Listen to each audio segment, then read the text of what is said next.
العالمين نحمده ونستعينه ونستغفره ونستهديه ونتوب إليه ونعوذ بالله من شرور أنفسنا ومن سيئات أعمالنا من يهد الله فلا مضل له ومن يضلل فلا هادي له أشهد أن لا إله إلا الله وحده لا شريك له وأشهد أن محمدا عبده ورسوله وصفيه من خلقه وخليله صلى الله عليه وعلى آله وصحبه وسلم تسليما كثيرا أوصيكم ونفسي بتقوى الله فقد فاز المتقون يا أيها الذين آمنوا اتقوا الله حق تقاته ولا تموتن إلا وأنتم مسلمون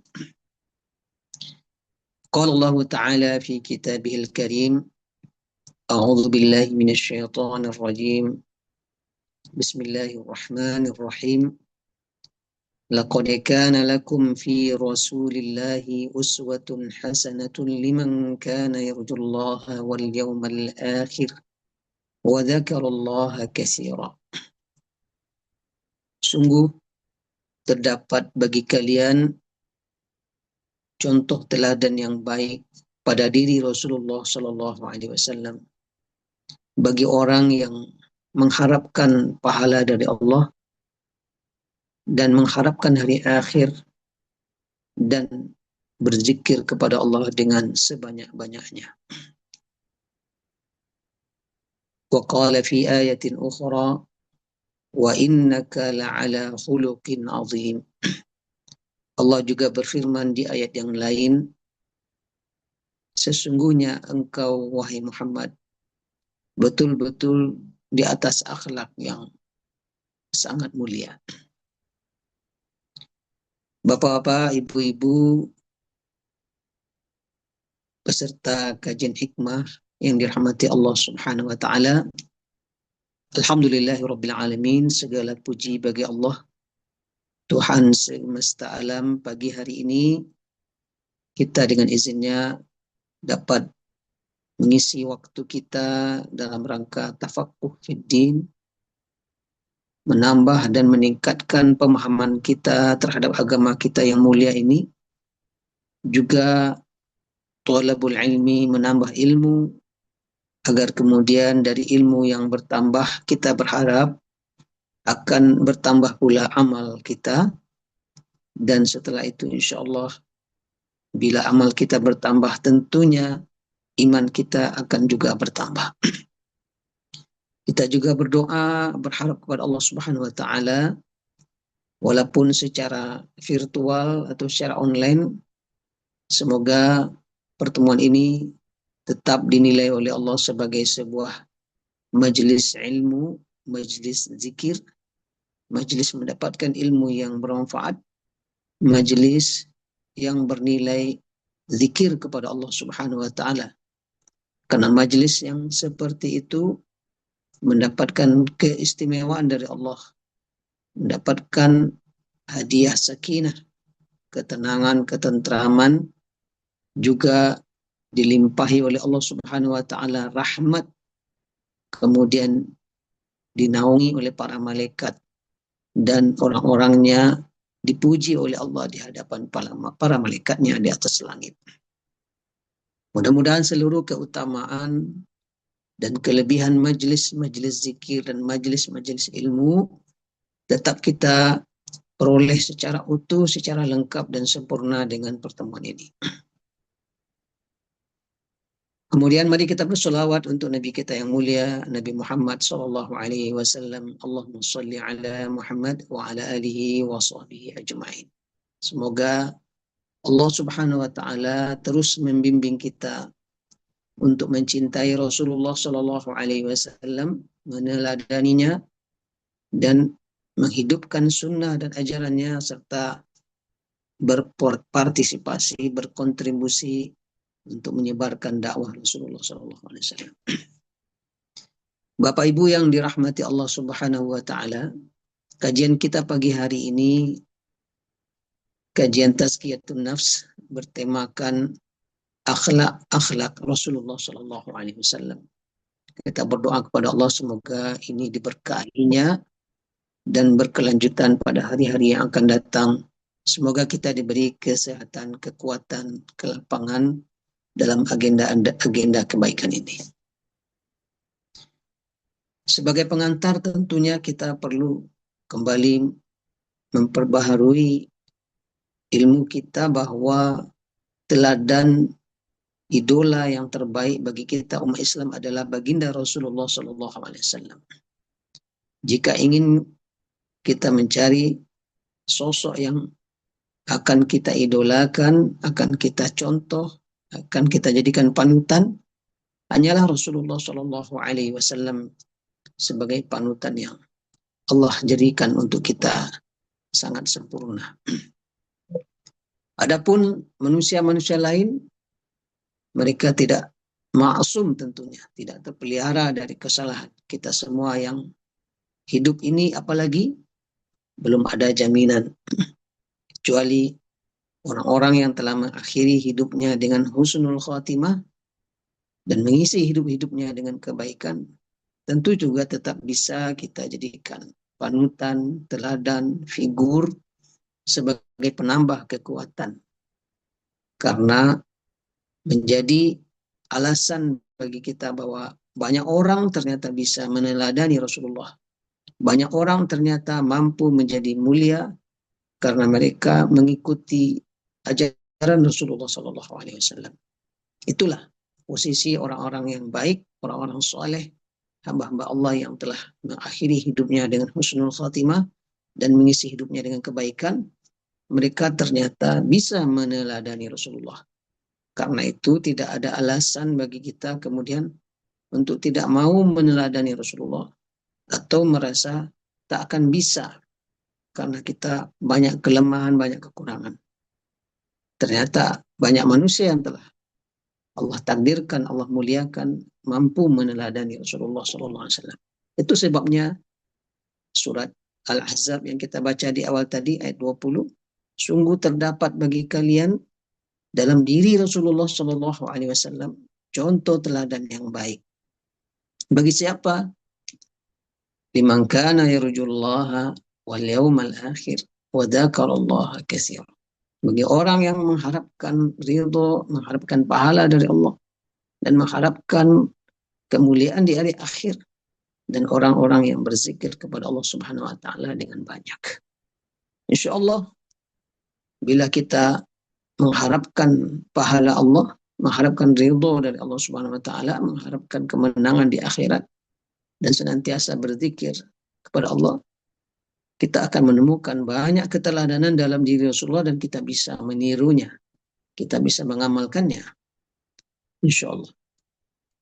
Pada pagi hari ini kita mengawali satu akhlak Nabi Sallallahu Alaihi Wasallam yang sangat-sangat terkenal dan itu menjadi identitas Rasulullah Sallallahu Alaihi Wasallam, yaitunya akhlak al-amanah. Ya, sifat atau akhlak Nabi yang dikenal dengan nama al-amanah. Sehingga beliau kemudian digelari oleh orang-orang di sekitarnya di Mekah sebagai Al-Amin. Jadi orangnya itu adalah Al-Amin, sifatnya adalah Al-Amanah. Semua kita sejak kecil sudah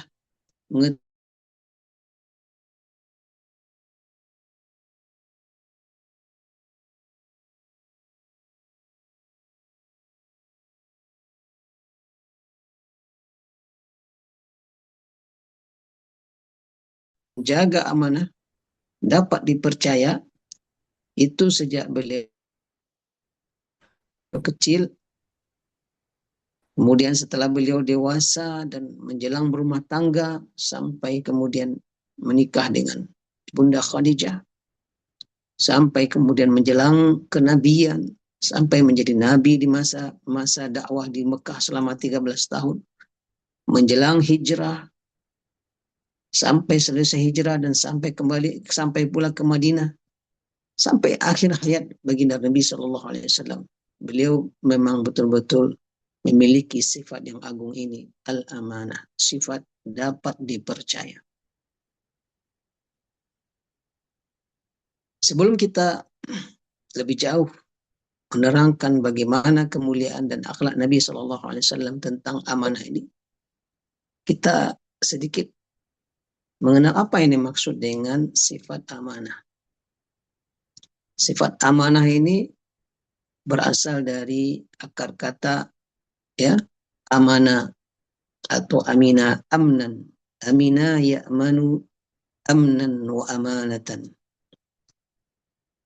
Yang berarti secara bahasa tenang, aman, hilang rasa takut. Itu arti akar kata amina ya'manu amnan wa amanatan. Nah, secara istilah, apa yang dimaksud dengan amanah ini? Yang dimaksud dengan amanah adalah sifat yang menunjukkan seseorang dapat dipercaya. Seseorang bisa dianggap, bisa sangat dipercaya. Baik itu terkait dengan benda-benda berharga serupa uang, emas, ya, barang-barang yang nampak. Kalau hari ini harta banyak sekali jenisnya. Kalau di masa dahulu yang dikatakan harta itu ya emas, perak, ya. Mungkin dulu kebun, ya. Binatang tunggangan.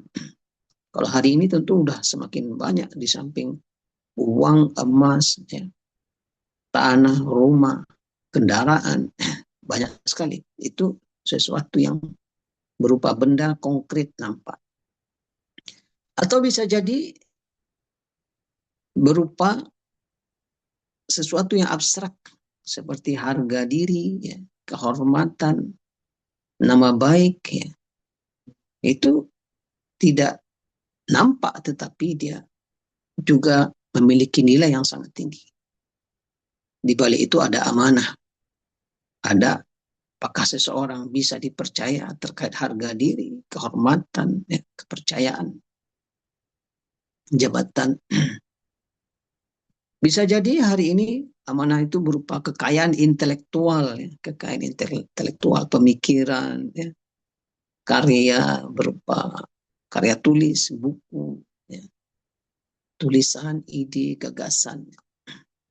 Ini jadi harta benda kepemilikan manusia itu dari zaman ke zaman, dari waktu ke waktu berkembang. Semuanya merupakan harta kekayaan. Maka ketika seseorang dititipkan atau berinteraksi dengan semua yang terkait dengan ini, bila dia dapat dipercaya, maka itu adalah dinamakan sifat amanah. Orangnya bisa digelari al-amin. Begitu luas ya cakupan sifat amanah ini.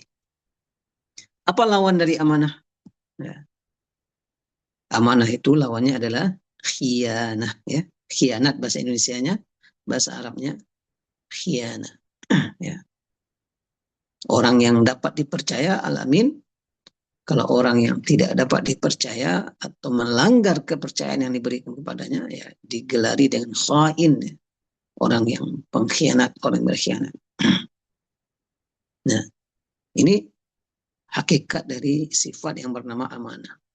Maka bila seseorang bisa dipercaya dalam harta, misalnya, dapat dipercaya dalam eh, apa kehormatan, harga diri, tugas, ya, jabatan, benda, maka dia dikatakan seorang yang amanah. Bila kemudian tidak bisa dipercaya, ya, dan mungkin berulang-ulang kejadiannya sampai menjadi identitas seseorang tersebut seperti itu, wah, ya, tentu kemudian dia dianggap sebagai pengkhianat, ya, orang yang berkhianat, tidak amanah.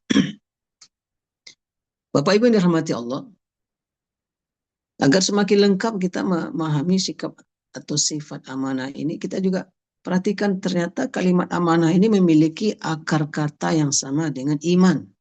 Ya. Amanah itu memiliki akar kata yang sama dengan iman. Iman itu akar katanya juga dari amina. Ya. Alif, mim, nun, akar kata awalnya. Cuma iman itu bertambah hurufnya satu, amana yu'minu imanan, ya, beriman. Kalau amanah, amina ya'manu amnan wa amanatan, ya. Amina ya'manu fil mudhari'nya, nah, masdarnya amnan dan amanatan. Jadi ada korelasi, ada kaitan antara amanah dengan iman.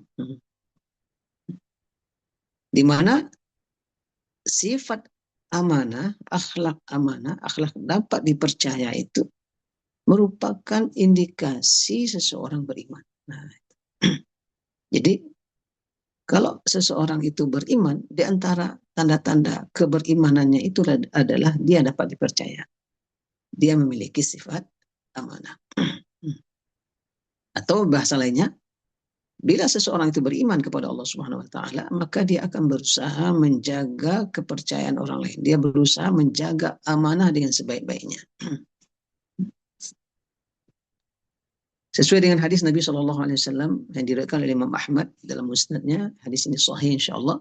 Rasulullah SAW menegaskan bahwa la imana liman la amanata lah, wala dina liman la ahdalah. Ya. Tidak ada iman kalau ada orang yang tidak amanah. Dan tidak ada agama bagi orang yang tidak bisa menjaga janji. Nah, itu. Ya, bahaya sekali, ya, luar biasa. Rasulullah Shallallahu Alaihi Wasallam menafikan adanya iman. Nah, ini para ulama hadis kalau bertemu hadis ini seperti ini maksudnya bukan tidak ada iman sama sekali, tetapi tidak sempurna iman seseorang.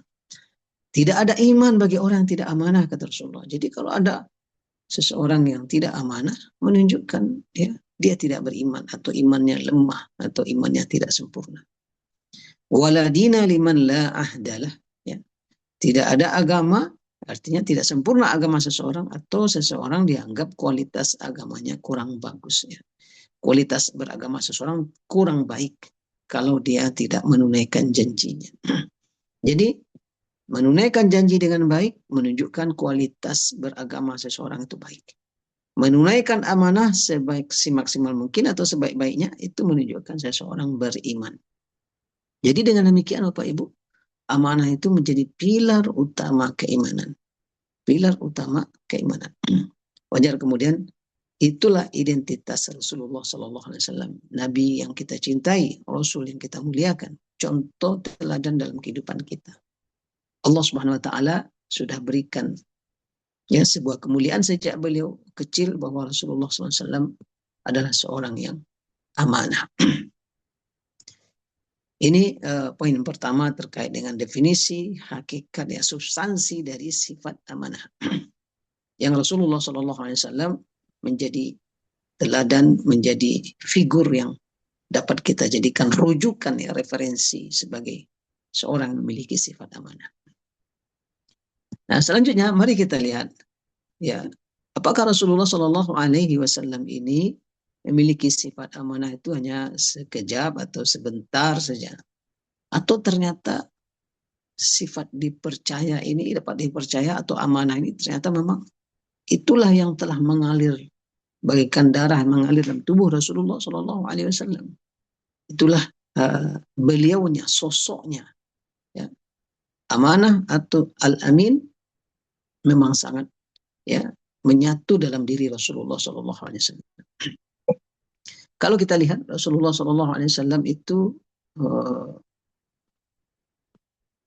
memiliki sifat amanah ini dan kemudian identik kemudian dengan diri beliau sehingga kafir Quraisy, ya, jauh-jauh hari ketika beliau remaja sudah digelari sifat al-amin itu.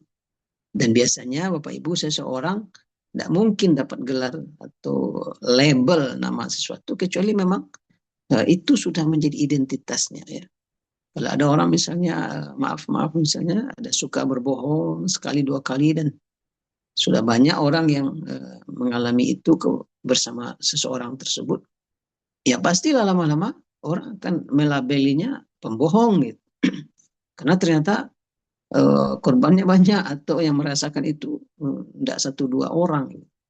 Nah, kalau Rasulullah SAW digelari sebagai Al-Amin, seorang yang dapat dipercaya, seorang yang amanah, Itu label itu karena banyak orang merasakannya, dan tidak hanya dalam satu batas waktu tertentu, tetapi ya berkesinambungan dalam diri Rasulullah SAW. Beliau sudah dipercaya ketika remaja sebagai pengembala ternak. Ya. Dan itu juga sebuah keteladanan bagi kita bahwa Rasulullah di usia-usia remaja sekitar 12-13 tahun, beliau itu mengembala, ya. Dan banyak nabi dan rasul itu pengembala domba. Dan ini salah satu ujian untuk mendapatkan seseorang itu amanah atau tidak. Karena seorang pengembala itu memastikan dombanya selamat, dombanya makan dengan cukup, ya. Ya, apalagi Rasulullah SAW ketika remaja ini dia mendapatkan upah dari mengembala itu, ya, mendapatkan upah dari mengembala itu. Maka dia tentu pastilah dia amankan domba-dombanya, dia pastikan dapat makan dan kemudian kembali ke kandangnya atau ke tempatnya di sore hari dan begitu seterusnya. Pagi dibawa ke dicari tempat-tempat yang ada rumputnya, dapat makan kambingnya.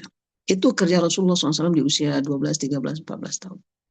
Kalau kita baca dalam sirah Nabi Shallallahu Alaihi Wasallam, ya, dalam kitab Rahiqul Maktum atau juga dinukilkan oleh dalam kitab Fikih Sirah karya Syekh Ramadan Al-Buti, bahwa Rasulullah pernah berniat, kata beliau, saya pernah berniat untuk menghadiri sebuah agenda yang kurang baik, ya, kurang positif. Apa itu? Ya, pesta nyanyian-nyanyian di pusat kota Mekah. Nah, waktu itu beliau kerjanya adalah mengembala domba. Domba bukan milik dia, milik orang Mekah. Jadi luar biasa sudah Rasulullah geluti itu. Jadi kata beliau, saya tidak pernah berniat untuk melakukan sesuatu yang kurang baik kecuali 2 kali. Katanya. Waktu itu saya sedang mengembala ternak. Kabarnya di pusat kota Mekah ada pesta nyanyian, ada musik dan segala macam. Lalu maka menjelang sore dia katakan kepada temannya sesama pengembala. Nah, ini menunjukkan dia juga amanah. Wahai kawanku, aku ingin sekali ke kota Mekah melihat keramaian. Bersediakah engkau melihatkan kambing-kambingku? Ini bagian dari amanah. Ya, bagian dari amanah. Sejak remaja beliau udah berperilaku begitu, ya. Dia ditugaskan dan mendapatkan upah untuk itu. Dia ingin pergi izin sebentar gitu, tapi dia lakukan dengan baik. Dia menunjukkan dia amanah. Dia titip. Dia tanya dulu kawannya bersedia nggak. Ketika kawannya bersedia, dia baru kemudian pergi. Nah, kemudian menjelang masuk di malam hari itu, menjelang masuk kota Mekah, dia dengar nyanyian-nyanyian musik. Apa itu? Oh, itu pesta, kata orang. Kemudian beliau terduduk dan Allah takdirkan beliau tertidur. Tidak sempat sampai ke lokasi itu. Tertidur dan baru terbangun ketika mata atau wajahnya atau ya kepalanya dihantam sinar matahari pagi. Artinya dia tertidur semalam suntuk dan tidak jadi hadir di lokasi yang kurang baik itu. Lalu ya balik lagi dia bekerja lagi, dia mengembala domba yang diamanahkan kepadanya. Lalu dia sore hari dia bilang lagi sama temannya, tadi malam tidak jadi saya nonton, tidak jadi saya menyaksikan acara pesta dan sebagainya. Bersediakah engkau untuk kembali malam ini lihatkan kambing saya dan sebagainya, ya. Intinya Rasulullah ingin mengulang lagi. Nah, terjadi lagi hal yang sama, ya, sampai menjelang masuki gerbang kota Mekah, dia dengar bunyi-bunyian suara pesta-pesta, lalu dia terduduk dan baru terbangun besok harinya. Sejak itu kata Rasulullah, saya tidak mau lagi mengulanginya. Jadi Rasulullah SAW sejak remajanya, ya, Allah takdirkan menggeluti kehidupannya dengan penuh amanah. Rasulullah kemudian mulai belajar berbisnis, ya. Kita tahu bahwa beliau dibawa oleh pamannya Abu Talib sampai ke negeri Syam. Kita tahu kisahnya itu. Lalu setelah itu beliau menjelang usia 20-an tahun mulai, ya, bekerja, berdagang sampai ke negeri Syam atau keluar kota Mekah, yang berangkat dari dia sudah populer atau sudah banyak orang tahu bahwa Muhammad SAW ini adalah orang yang jujur, orang yang dapat dipercaya. Sampailah berita itu kepada Khadijah, seorang wanita mulia, wanita terhormat yang memiliki banyak harta kekayaan, banyak, ya, seorang pebisnis. Karena dia dengar seorang pemuda namanya Muhammad jujur, dapat dipercaya, diberi amanah, ya, berdagang tidak menipu, maka melalui utusannya Khadijah menginginkan Nabi Muhammad ini me, me, ya, menjadi ya, orang yang dipercaya untuk memperdagangkan harta atau dagangan Khadijah. Ya, akhirnya Rasulullah ya mau, istilahnya beliau menjadi pegawai Khadijah, berangkatlah dia. Dan ya, ada pegawai Khadijah yang lain yang menyaksikan dalam perjalanan, dalam muamalah, dalam kerja Rasulullah SAW sebagai anak buah, katakanlah dalam konteks itu, ya, pegawai Khadijah yang membisniskan dagangan Khadijah.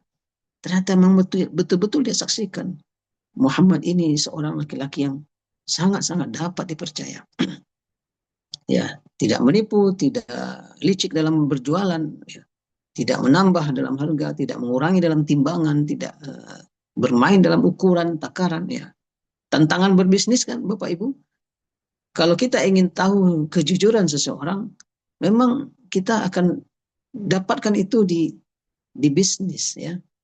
Tidak kita dapatkan itu di masjid. Kalau kita ingin tahu orang mana orang jujur, berbisnislah dia. Berdaganglah bersama dia. Disitulah baru kita bisa menyingkap kejujuran seseorang, ya, dalam dunia bisnis. Tapi kalau kita mau cari kejujuran seseorang di masjid, itu tidak akan terungkap, sebab ya semua orang kalau lagi berada di masjid baik semua kan, ya, baik semua.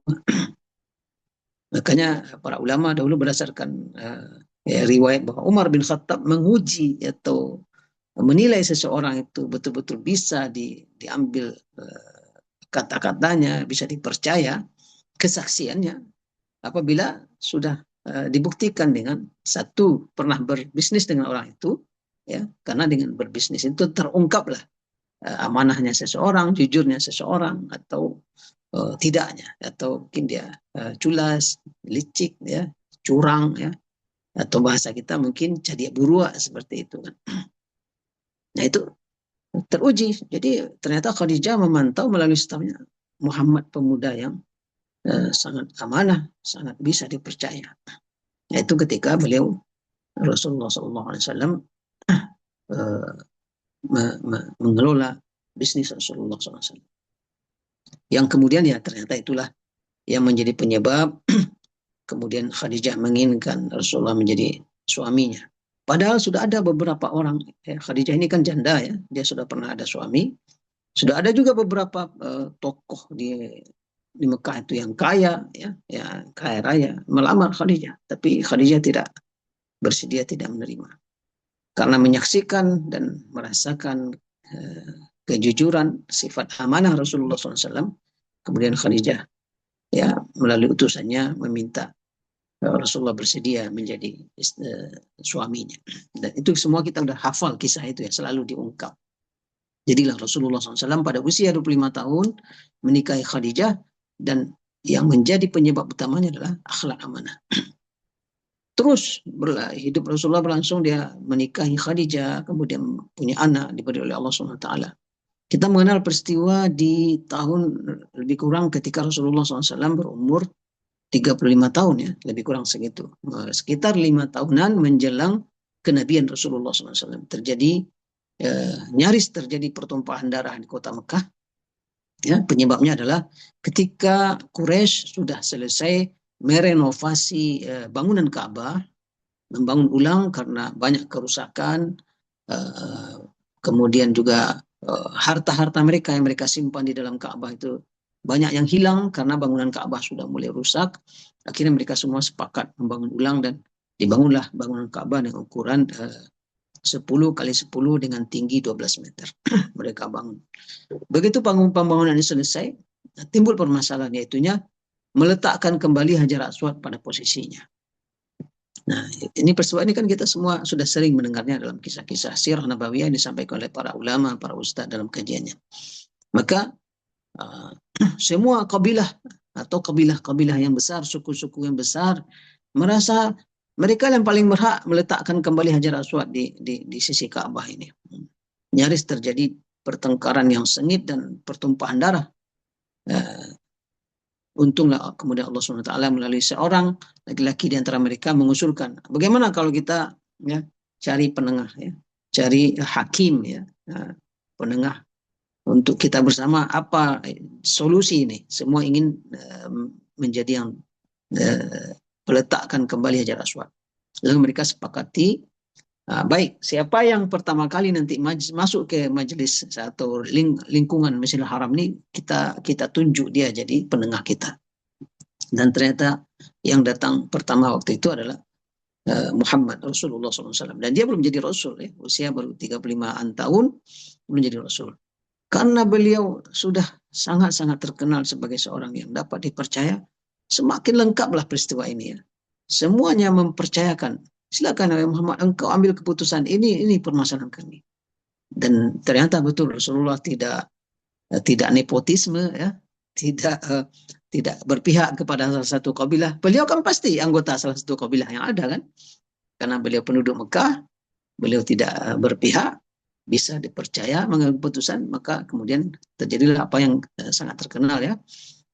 Rasulullah SAW membuka jubahnya atau sorbannya ya, dan kemudian beliau meminta masing-masing kabilah itu memegang sudut atau tepi-tepi sorbannya itu, dan beliau yang meletakkan Hajar Aswad di tengah sorban, dan mereka bersama-sama mengangkatnya kembali, dan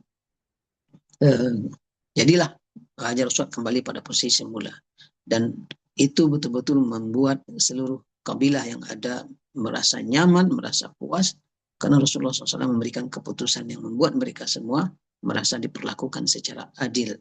Dan ini menunjukkan Rasulullah SAW bisa dipercaya ya, amanah. Sampailah beliau menjadi nabi, sudah pasti amanah yang paling besar itu adalah menyampaikan risalah ya. Amanah yang paling besar itu adalah menyampaikan kebenaran. Allah sudah pilih dia menjadi nabi, menjadi rasul pada usia 40 tahun.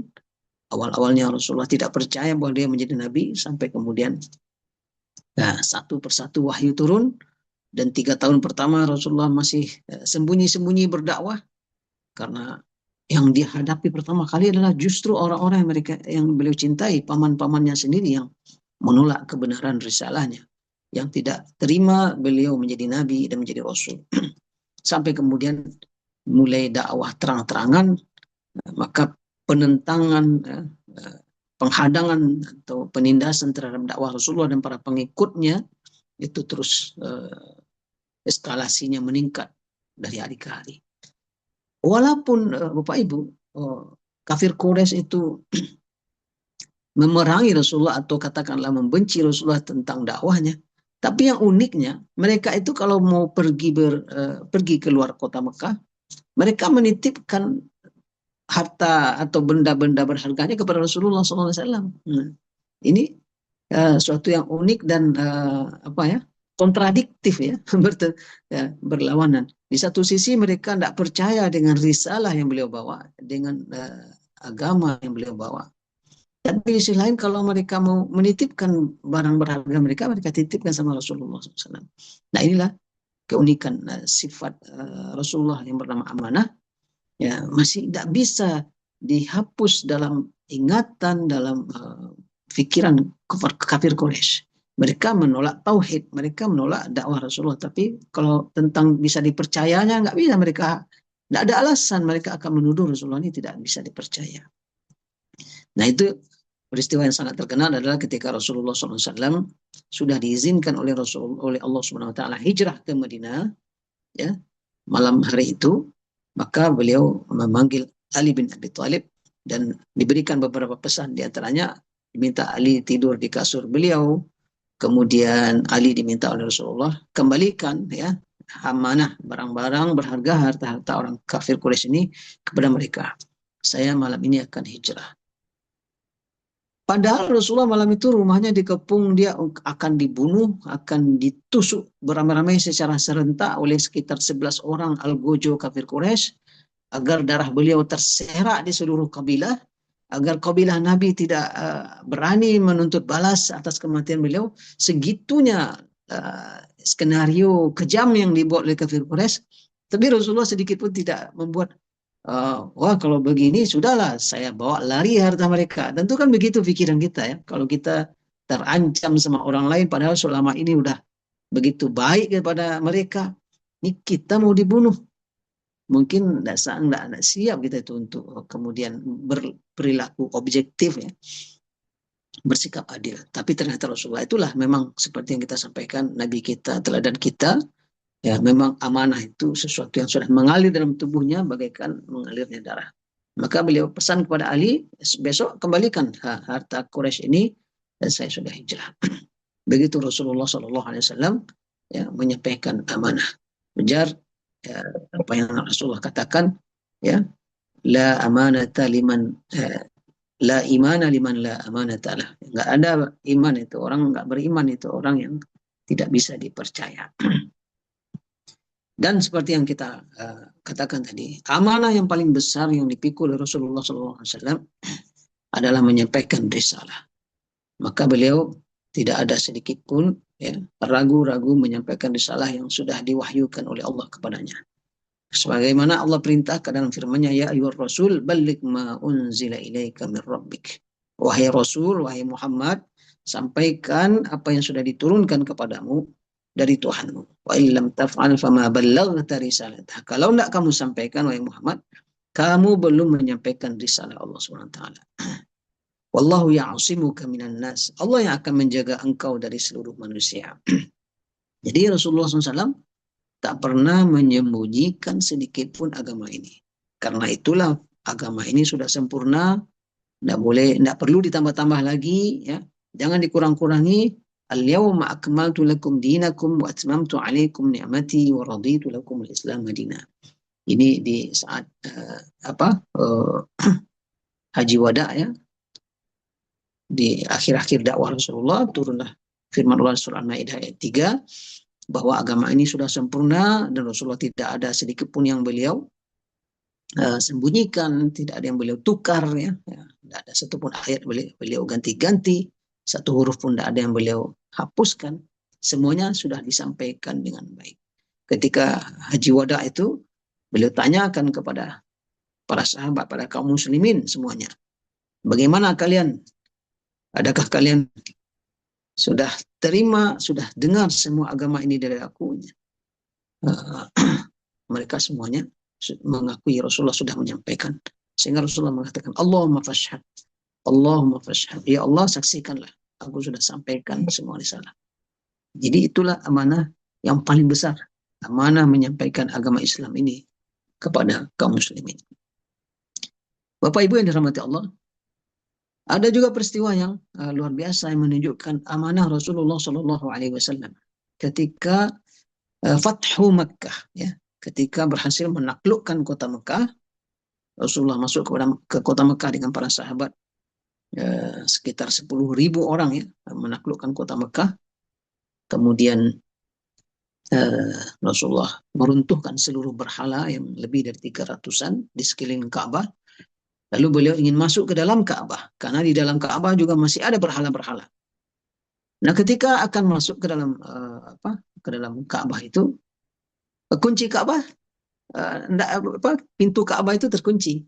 Dan Ka'bah itu kuncinya sejak lama sudah turun-temurun itu dipegang oleh Utsman bin Talhah sekeluarga.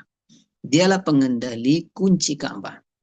Jadi ada dua hal yang sangat penting di Mekah itu Bapak Ibu. Yang pertama, siapa yang mengendalikan kunci Ka'bah atau siapa yang memegang kunci Ka'bah. Karena itu sebuah posisi yang sangat-sangat istimewa. Tidak bisa sembarangan itu. Ya, sudah takdirnya keluarga Utsman bin Talha ini dialah pengendali kunci Ka'bah. Adapun yang satu lagi adalah pengendali air Zam-Zam. Ya. Itu adalah keturunan Abdul Muthalib. Karena dulu kakeknya, ayahnya Abdul Muthalib, yaitu Hashim, dia yang menemukan kembali air Zam-Zam yang hilang, terkubur, tidak ada yang tahu di mana mata air Zam-Zam ini, lama terkubur, hilang. Dia menemukan, kemudian secara turun-temurun dipegang dan dikendalikan oleh anaknya. Nah, ketika itu yang mengendalikan, ketika peristiwa Fathu Makkah ini, yang mengendalikan air Zam-Zam adalah Abbas bin Abdul Muthalib, paman Nabi SAW. Abbas bin Abdul Muthalib. Ya. Jadi Abbas ini dia sudah pegang kendali Zam-Zam ya. Sedangkan yang memegang kunci Ka'bah adalah Utsman bin Talhah dari kabilah lain. Maka ketika Rasulullah SAW ingin masuk Ka'bah, mana kuncinya? Oh, kunci sama Utsman. Panggil, dipanggil. Maka kemudian Utsman menyerahkan kunci Ka'bah itu kepada Rasulullah. Tapi dia cemas ini. Ya, dia cemas. Akankah berakhir kemuliaan keluarganya secara turun-temurun mengendalikan Ka'bah. Maka dia katakan, ya Rasulullah, ini kuncinya. Amanah untukmu, katanya kepada Rasulullah. Ini kuncinya. Karena dia khawatir.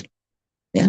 Dan Abbas, paman Rasulullah, sepertinya berminat untuk kemudian mendapatkan kemuliaan memegang kunci Ka'bah itu. Sehingga dia menjadi pengendali dua hal yang sangat istimewa di Mekah. Mengendalikan Zam-Zam dan mengendalikan Ka'bah. Nah, itu menjadi harapan juga Abbas, paman Nabi SAW. Maka kemudian Rasulullah lima kunci dan dia buka, dia masuk, dan berhala yang di dalam dihancurkan, diruntuhkan. Ya. Selesai kemudian Rasulullah sholat 2 rakaat di dalam Ka'bah, lalu beliau keluar, ya, keluar pintu Ka'bah, kembali dikunci, dan Rasulullah SAW memanggil Utsman. Padahal Abbas tadi udah sepertinya berharap juga Rasulullah menyaksikan itu atau merasakan itu. Tapi Rasulullah melaksanakan amanah, ya, memegang amanah. Dia panggil Utsman, dia kembalikan, ini kunci untukmu kembali. Jadi tetap berada dalam kendali Utsman bin Talhah dan keluarga dan keturunannya. Kunci dia pegang. Dalam peristiwa ini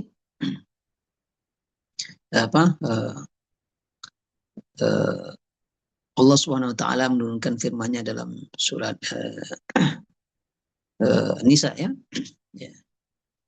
Innallaha ya'murukum an tu'addul amanata ila ahliha wa idza hakamtum bainan nasi an tahkumu bil 'adl. Innallaha ni'ma ya'izukum bih. Innallaha kana samian basira. Sesungguhnya Allah memerintahkan kalian menunaikan amanah kepada pemiliknya. Dan apabila kalian memutuskan hukum di antara manusia, hendaklah kalian berhukum atau memutuskan hukum secara adil. Allah betul-betul sebaik-baiknya memberikan nasihat kepada kalian, dan sesungguhnya Allah Maha melihat, Maha mendengar, lagi Maha melihat. Jadi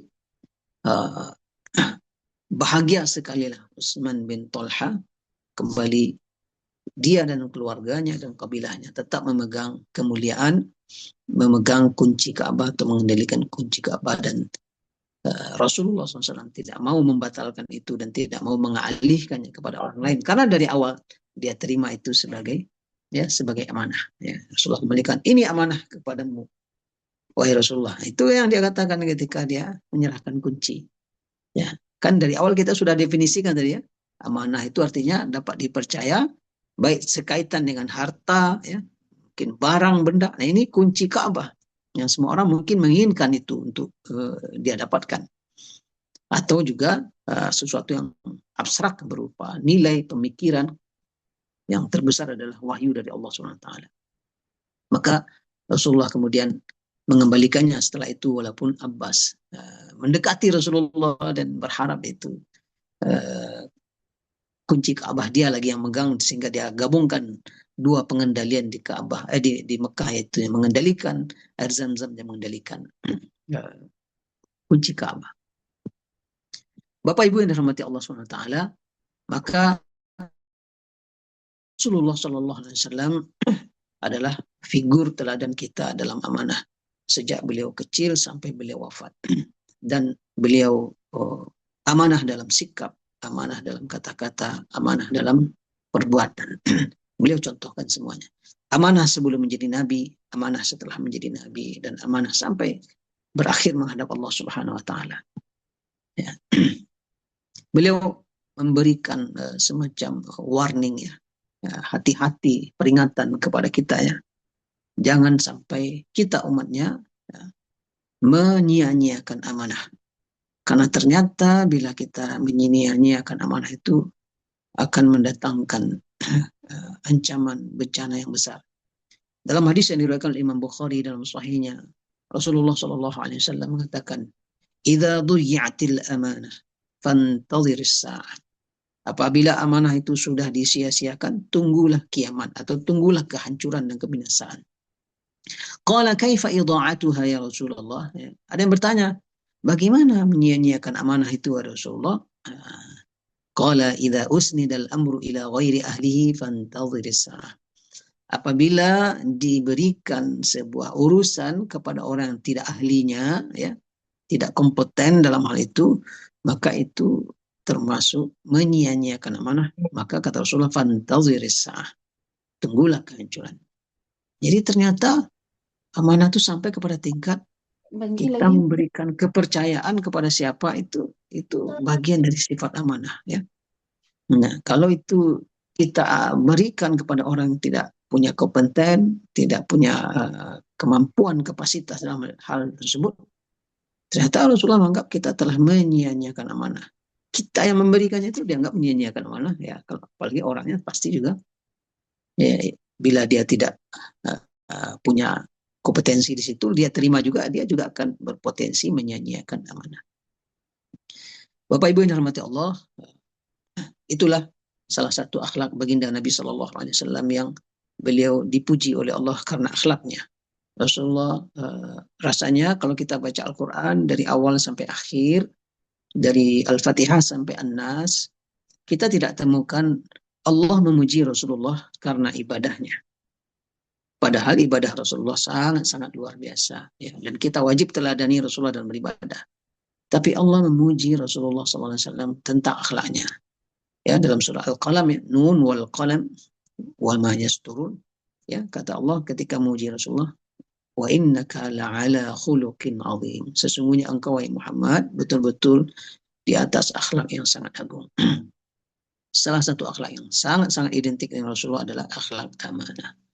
Kita berdoa kepada Allah, semoga kita, Bapak Ibu, diberi Allah karunia akhlak yang mulia ini. Kita bisa dapat dipercaya. Banyak hal di sekitar kita, dari hal yang kecil-kecil yang sederhana, menjadi amanah di pundak kita. Harta kita yang kita peroleh dari usaha kita, ya, keluarga yang Allah titipkan kepada kita, istri, anak-anak, atau suami, rumah yang kita miliki, atau apa saja benda, jabatan, posisi, ya, kehormatan yang dipercaya oleh masyarakat. Mungkin kita jadi pengurus masjid, ya, pengurus sebuah organisasi, lembaga, dan sebagainya. Kita berdoa kepada Allah, semoga kita terus dibimbing oleh Allah memiliki sifat amanah, dapat dipercaya. Karena ternyata ini adalah sifat yang tertinggi dalam diri Rasulullah SAW.